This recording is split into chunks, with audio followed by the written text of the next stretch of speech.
پاکستان پنجاب میں میاں چنوں کے گاؤں میں پیدا ہونے والا ایک مزدور کا بیٹا، جس کے پاس جیولن خریدنے کے بھی پیسے موجود نہیں تھے، آج وہ جب پاکستان کے لیے گولڈ میڈل جیت کر لایا تو سبھی کریڈٹ لے رہے ہیں۔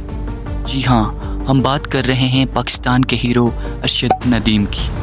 اس ویڈیو میں ہم ارشد ندیم کی جرنی کے بارے میں بات کریں گے، اور اس سے پہلے جو ارشد ندیم کے حال ہی میں اولمپکس میں گولڈ میڈل جیتا ہے، اس کے بارے میں بھی بات کریں گے۔ 40 سال کے بعد پاکستان میں ایک گولڈ میڈل آیا ہے۔ دوسری چیز یہ ہے کہ ارشد ندیم پہلے وہ ایتھلیٹ ہیں جو انڈیویجول گولڈ میڈل جیتتے ہیں پاکستان کے لیے۔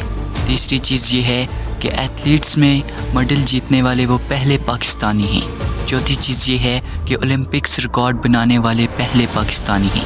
پانچویں چیز یہ ہے کہ انہوں نے تاریخ کی سب سے لمبی جیولن تھرو کی ہے۔ جیولن تھرو کے لحاظ سے دیکھا جائے تو 6th longest through ever 92.9 metre کی ہے۔ انہوں نے تقریباً 5 تھرو کی ہیں۔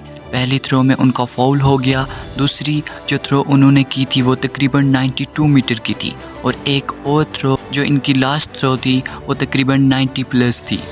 رنر اپ کی بات کریں تو بھارت کے نریش چوپڑا، جو کہ اگر سپورٹس کی ٹرم میں بات کریں تو رائیول تھے ارشد ندیم کے، لیکن ویسے بہت اچھے دوست تھے۔ انہوں نے 89 پلس تھرو کی اور سلور میڈل لیا۔ اب اگر ہم ارشد ندیم کی پوری جرنی کی بات کریں تو ان کو لے کر بھی ایک سکسیس سٹوری ہے کہ وہ 0 سے سٹارٹ ہوتے ہیں، اور اس کے ساتھ یہ کہ ان کو کوئی سپورٹ کرنے والا نہ تھا۔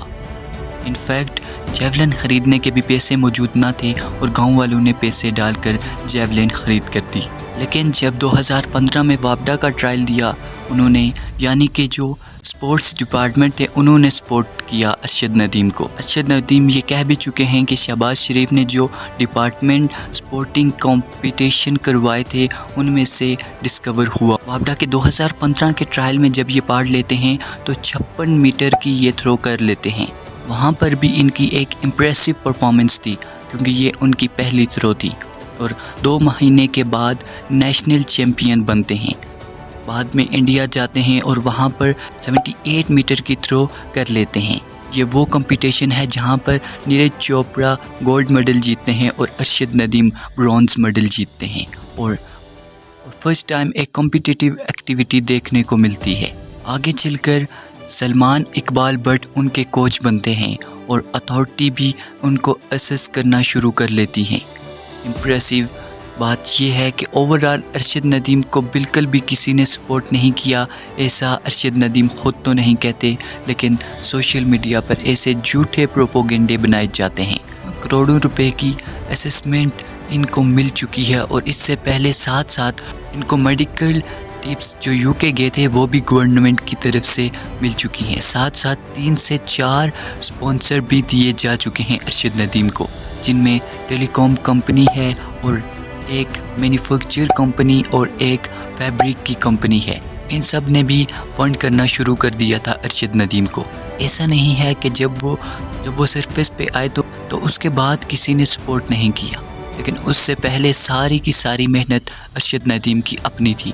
بہت سارے لوگ یہ کہتے ہیں کہ ارشد کے جیتنے کا کریڈٹ کس کو دیا جائے، اس کا کریڈٹ صرف ارشد ندیم کو ہی جاتا ہے، کیونکہ ایک ہی سپورٹ جس کو پاکستان میں کوئی جانتا تک نہیں تھا، اس کے لیے مسلسل محنت کرتے رہنا یہ کسی بنیادی چیلنج سے کم نہیں ہے۔ کیونکہ جب وہ محنت کر رہے تھے تو ہر کسی نے یہی کہا کہ یہ گیم کیا ہے، لیکن آج وہ پاکستان کے لیے گولڈ میڈل لے کر آئے ہیں، اس کو ہم ورلڈ کپ سے بھی بڑی اچیومنٹ سمجھتے ہیں، کیونکہ اس پر تو بہت دل کھول کر پیسے خرچ کیے جاتے ہیں، لیکن ان گیمز پر بالکل بھی پیسے خرچ نہیں کیے جاتے، اور ان کا کوئی پلیٹ فارم تک موجود نہیں ہے۔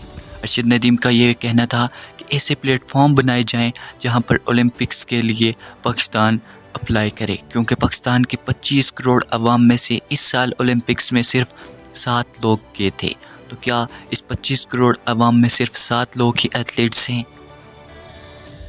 ملیں گے ایک ایسی ہی انفارمیٹیو ویڈیو کے ساتھ، تب تک کے لیے دیجیے اجازت۔ اللہ نے کے بعد۔